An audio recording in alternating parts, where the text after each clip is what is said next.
నాకు మా నాన్న దేవుడండి. ఈ రోజైతే ఏదైతే చూస్తున్నారో మా నాన్నని, ఇది మా నాన్న కాదండి. నేను అబద్ధాలు ఆడేవాడిని కాదు. నా గురించి మీరు ఎవరినైనా ఎంక్వైరీ చేసుకోండి, నా ఫ్రెండ్స్ని అడగండి. నాకు చిన్నప్పటి నుంచి ఉన్న స్నేహితులు ఒక్కొక్కరు వేరే వేరే వృత్తిలో ఉన్నారు. వాళ్ళు సొంతంగా కాళ్ళ మీద కష్టపడిన వాళ్ళే అండి.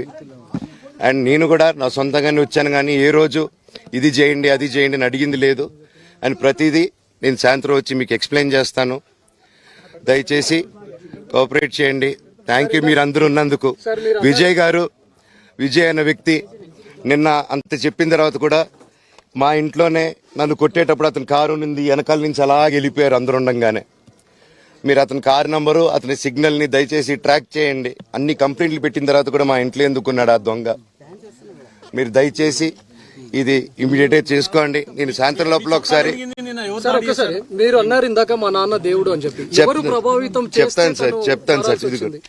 మా నాన్న మీ షోల్డర్ మీద గన్ను పెట్టి కాలుస్తున్నారండి, క్లియర్గా కాలుస్తున్నారు. ఆయన నేను పనులు చేసుకుంటూ అన్ని రకరకాలుగా ఉన్నప్పుడు ఆయన బ్రెయిన్ వాష్ చేసుకొని నా వ్యక్తిగత జీవితంలో బయట పెట్టి నన్ను, నా వ్యక్తిగత జీవితం తప్ప అది కూడా నేనేం తప్పు చేయలేదండి. నేను ప్రేమించిన అమ్మాయిని పెళ్లి చేసుకున్నాను, అమ్మాయి కోసం పోరాడాను. దాంట్లో తప్పేంటంటే నాకు అర్థం కావట్లేదు. అండ్ ఈరోజు వచ్చి 10 మందికి నిలబడినప్పుడు నేను చెడ్డోడిని అయిపోయాను. ఎక్కడ సైన్ పెట్టమంటే పెట్టాను, రమ్మంటే వచ్చాను, పొమ్మంటే పోయాను. ఎన్ని సినిమాలు చేయమంటే అన్ని సినిమాలు చేశాను. అన్న కంపెనీల్లో పనిచేశాను, సాంగులు చేశాను, వాళ్ళకి రికార్డింగ్లు చేశాను, ఫైట్ డైరెక్షన్లు చేశాను. ఎంతో గొడ్డులాగా కష్టపడాను, మనసు పూర్తిగా సంతోషంగా చేశాను.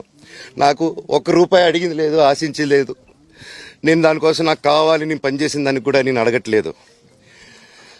ఒకటే అడుగుతున్నాను, మీకు నిజం తెలియాలి. అందుకోసమే ఏంట్రా వీడు అన్ని బయట పెడుతున్నాడు అనుకోవచ్చు, కానీ ఈరోజు నాకు భార్య పిల్లలు ఉన్నారండి.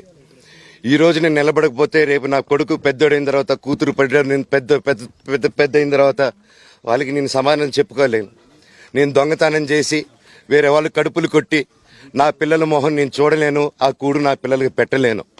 మా నాన్న నన్ను అలా పెంచలేదు, మా అమ్మ నన్ను అలా పెంచలేదు.